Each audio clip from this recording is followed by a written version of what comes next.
think that sense of community is obviously important, because it's something Yes. that you've fostered. Here you are years later, and you're building a community of people who like something. So that the same sort of... It is. My father used to joke, I mean, he was a very funny man, he's no longer with us sadly, but he used to joke that we were kind of following the same lines. He was converting people to religion and I was converting them to art.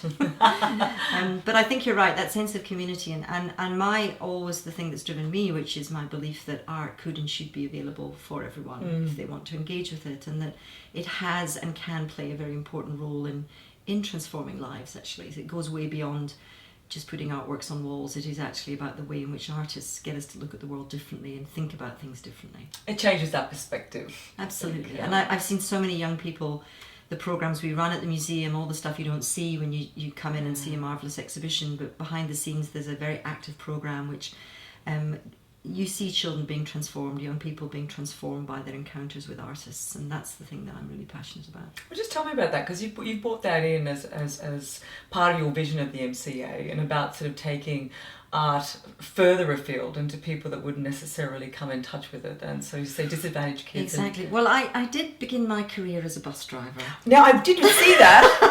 I love that. I want to touch on that, because I think, well, that's got to shape you in a way too. Well, that was it. I was very lucky. I sort of fell into art. I didn't come at it from a young age. I was actually wanted to do music, if the truth be told. There's a strong tradition of music in Orkney, but in the end I went to university to study languages. And I discovered art history almost by mistake. Taking another subject, not wanting to start too early in the morning, those kind of things you do as a student. Getting your priorities right very young. But I fell in love with it. So I ended up with art history. And again, what do you do with art history? You know, there was no career path. And I did a postgraduate, and then someone sent me an advert from the Scotsman.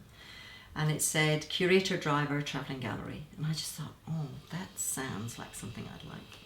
And so I applied. I didn't know anything about contemporary art. Right. I knew nothing about Scottish art. Did you know anything about buses and driving a bus? Nothing about driving a bus. And I got the job, and I spent the first 3 weeks being taught, sitting my HG heavy goods vehicle license so I could drive the bus. Yeah. But the ethos was, let's take art out to people instead of expecting people to always come to art. What I learned was that when the big red and green bus comes to town, there are no inhibitions. Nobody goes, it's not for me. So the kind of ways in which sometimes institutions can make people feel alienated were overcome on the bus. And I had a fantastic time. People from all walks of life would come in and talk to me about what was on view. And that's the other thing I learned. You know, you have to communicate. And I had the great good fortune to meet artists, to go to their studios, to hear what they were up to, why they were doing what they were doing. And so I became very passionate about conveying what they're about, not just the artwork, but what drives it, what inspires them and so on, and trying to bridge that gap between, sometimes people feel a bit kind of, you know, what is all this stuff? You know, I don't really understand it. So to try and bridge that gap and make people feel comfortable with it.